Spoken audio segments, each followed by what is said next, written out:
I've got an itch I can't scratch, I'm missing a piece that completes a whole part of me, an open wound scar to see. Everybody come here, gather round, welcome to the freak show, the best in town. What the hell's wrong with me? I don't get along with anybody, honestly. I've been living in my own head constantly, thoughts jumbled round, think I need a new lobotomy. Wait, all these thoughts are too negative, I don't wanna get lost in the sedative. Gotta show them what I got, I'm competitive. You know I'm about to go off, I won't let them win, I'll take a stab. I wanna chase a bag, I want a way I can change all the things I lack. I gotta face the facts, I got a taste in that. Got me obsessed with the rest, I got an itch to scratch. Slowing down, I'll give up everything.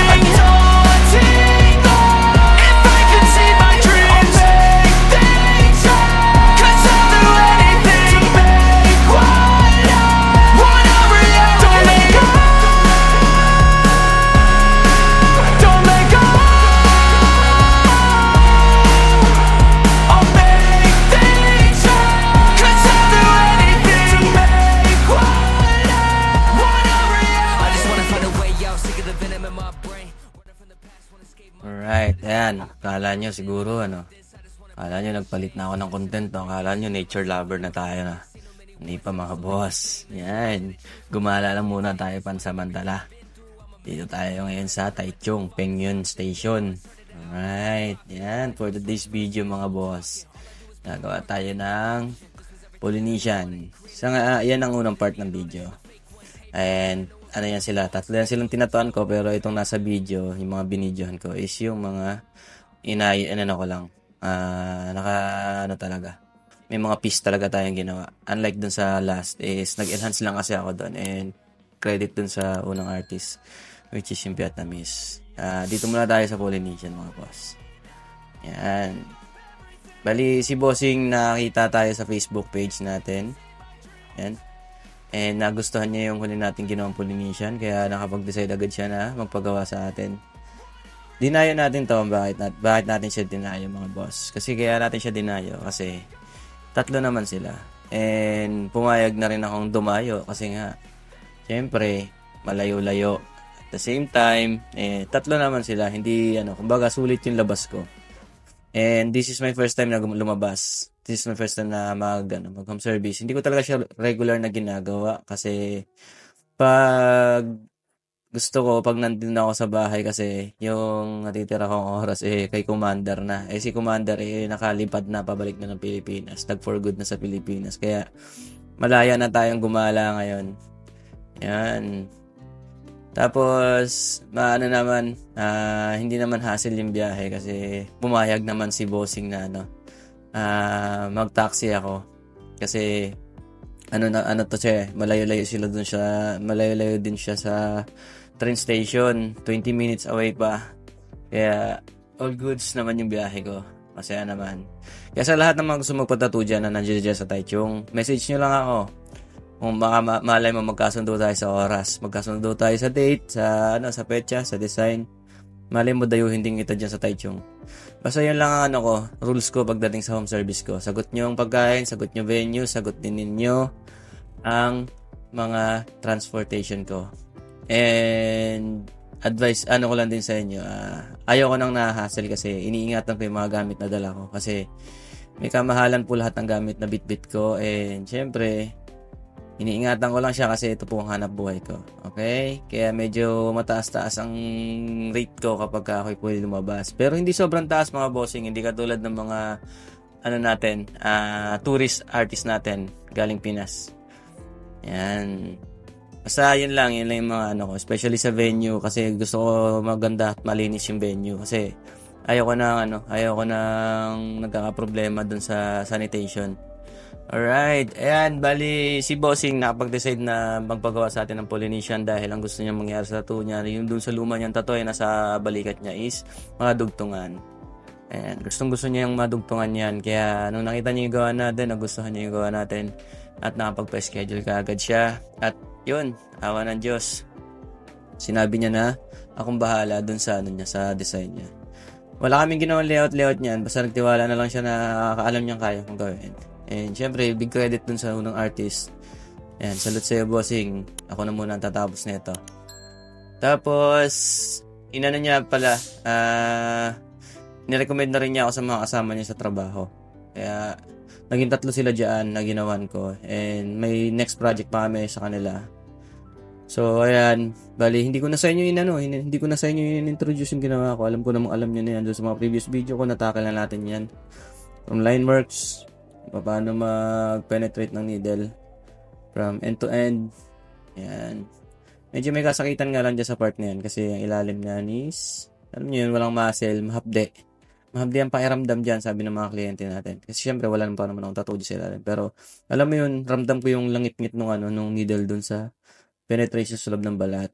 Kaya pakiramdam ko rin talaga, masakit siya. And sana nagustuhan nyo to, itong Polynesian na ginawa ko. And sabi naman ni Bossing, maganda naman daw ang kinalabasan. Kaya masaya na ako doon sa niya. Eh, mas naman mas maganda sa pakiramdam kapag unang pumuri nung gawa mo is yung tinatuan mo. So, ayan yung ating finished product. Sana nagustuhan nyo. Ayan, alright.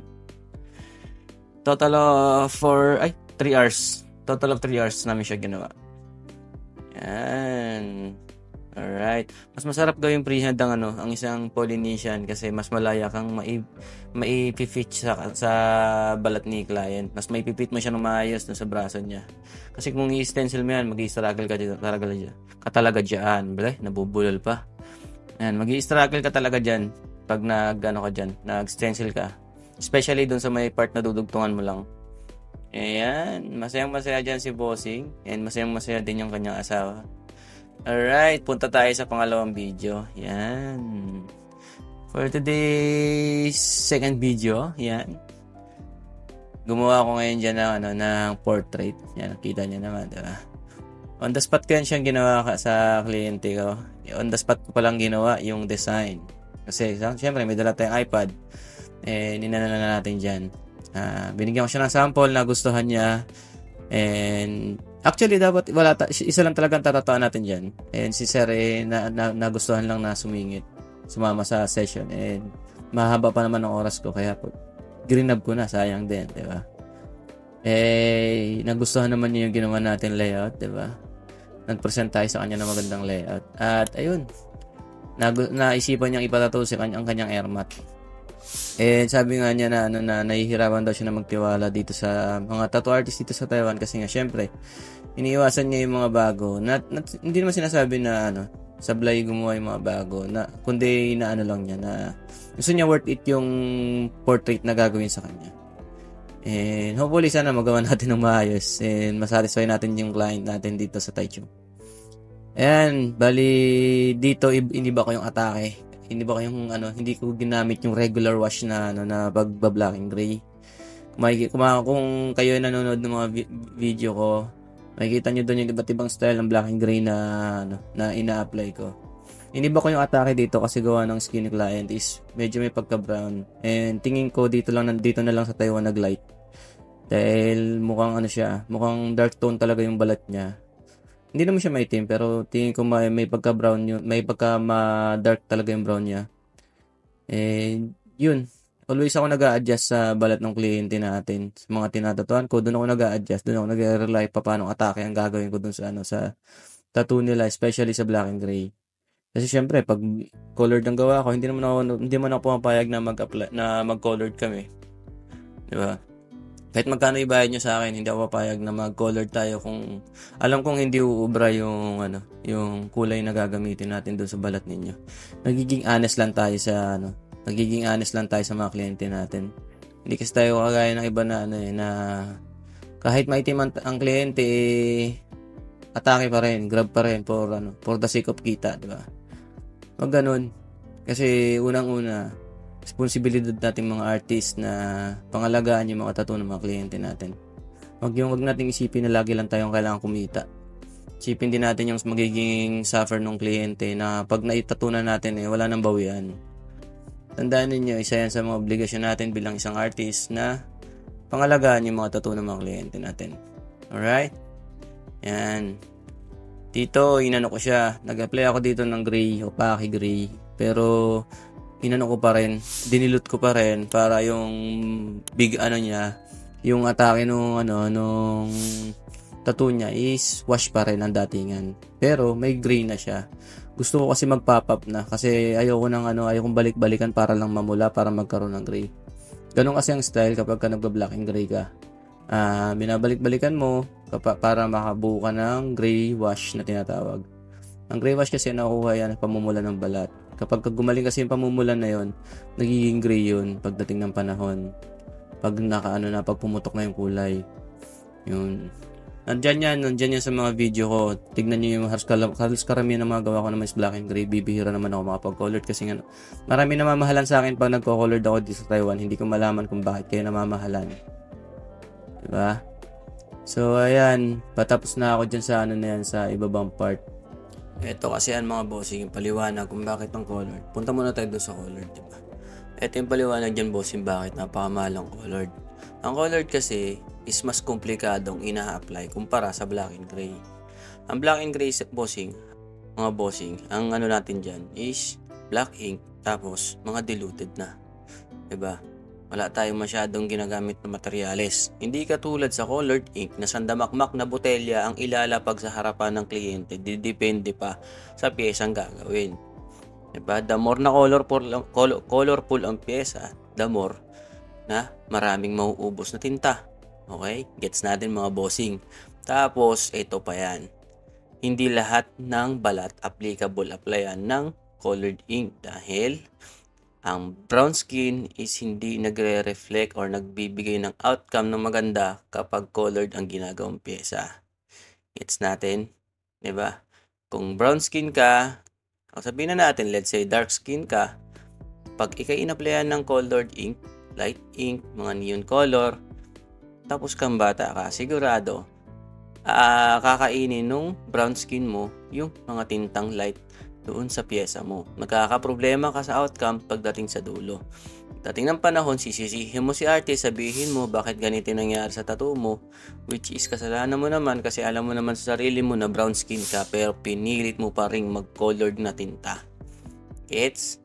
Etong si artist naman may kasalanan din kung bakit umabot sa ganung punto kasi nga tinanggap ka pa. Diba? Gustong kumita ni artist, gusto magkapera, ayun. Lack of knowledge, kinuha pa rin yung kliyente kahit alam naman natin na hindi uubra ang colored sa brown skin. May mga magpa-pop up dyan na kulay pero hindi lahat magla-light. Gets? Yun ang rason kung bakit ang colored ink mahal kasi bukod sa marami ding botelya yan, syempre skill wise pinag-aaralan ng labis ang pag-apply ng color. May tinatawag kasi dyan na color theory. Pag hindi mo yan alam, may hirapan kang magkumbina ng kulay. Minsan ang nangyayari dyan, nagpa-flat. Hindi yan katulad ng black ink. Hindi yan katulad ng black and gray. Ang black and gray is magla-light to dark ka lang, all goods na. Hindi. Napakaraming kombinasyon ng colored ink. Andiyan yung mag-start ka sa brown, biglang light brown, biglang pupunta ka na ngayon sa flesh tone, light skin tone. Nung umpisa nakakabaliw yan. Yung flesh tone tsaka mga brown. Hindi mo alam paano mo pagkukumbinahin. From red, dark red, light red, tapos biglang hanggang sa mapunta na lang sa pink. Napakarami mga bossing. Kaya kudos talaga dun sa mga artist na napakagagaling mag-colored. Promise. And alam dapat ng mga ng mga kliyente yan kasi nga syempre, magpapatato ka ng napakahirap na pyesa, 'di ba? Tapos minsan may mga nai-encounter pa kami na ang kliyente napaka-demanding pagdating sa pyesa. Akala yata printer ang kamay ng mga artist, 'di ba? Gusto ko kuhang-kuha ko 'yan, ha. Kuhang-kuha 'yan. Ayoko nang hindi siya kuhang-kuha. Gusto yata pati gahibla ng buhok sa mukha kuhang-kuha. Walang ganun mga bossing. Doon lang tayo sa realidad. Siyempre, bago nyo sisihin ng isang artist, tanungin nyo muna ang sarili nyo kung paano kayo napunta sa kanya. Tignan nyo muna, siyempre, yung portfolio, diba? Hindi naman kayo mag-agree dyan, not unless sa price kayo nagkatalo. Kung price ang pag-uusapan ninyo, hindi ka willing magbayad ng tama, mahihirapan ka dyan, magkakaproblema ka dyan. Okay? And payo ko rin naman sa mga artist, lalo na yung mga aspiring artist natin dito sa Taiwan, huwag tayong kabig ng kabig. kasi marami na pong nasisirang balat. Hindi ko po sinasabi na lahat, pero marami na pong nasisirang balat. And syempre, isa po ako sa mga sumasama. Kids, alam ko naman na pagdating ng panahon, maaanuhan yan. Pero huwag kayong kabig ng kabig. Tingnan nyo muna kung kaya yung pyesa, tapos kung kaya balat. Pero kung hindi kaya, huwag ninyong igrab. Kasi ang ending niyan, kayo rin po ang masisisi dyan bandang huli. Ang tattoo nagmamarka ng habang buhay sa balat. Lalong-lalo na sa isip ng tao kung anong nagawa natin. Pag nagawa niya ng mali, asahan nyo, hindi din siya babalik. Ang masama pa nito, pag hindi na bumalik si client, may kasama pa yan siyang mga negative effect sa mga makakasalamuhan. Kids, mas maganda nang doon tayo kumabig sa alam nating positive effect pagdating ng panahon. Okay? Pagdating naman sa mga kliyente natin, huwag tayong sunggab na sunggab. Huwag tayong sa presyo kayo nag-base. Tandaan ninyo, ang isang artist po ay pinaghihirapan ng panahon upang mabuo ang isang pyesa. Pinaglalaanan po yan ng mahabang panahon. Ngayon, kung kaya ng artist, nakita ninyo sa portfolio, palag. Pero kung hindi ko kaya ng isang artist, kung may pagkasundo kahit sa pambabaho ng presyo. Kuha. Ayan. Natapos na ang ating pyesa ngayon. Nakadalawang pyesa na. And pauwi na rin ako dyan sa part na yan. At paggabi na yan, iinapot na kami ng dyan. Iinapot na ako ng 8 na yata ako inapot na tapos hanggang doon sa pinakatalo. Sa last tattoo na ginawa ko yung enhancement. Nabutan na ako dyan ng last trip ng train. At ito na yung ating finish product. Right. Sana nagustuhan ninyo yung pyesa natin ngayon. And sa lahat ng gusto mo pa ito, message lang ako sa aking mga social media account. Yan, lalagay ko sa dulo ng video yung mga social media account ko. And kung hindi ka pa nakasubscribe sa aking YouTube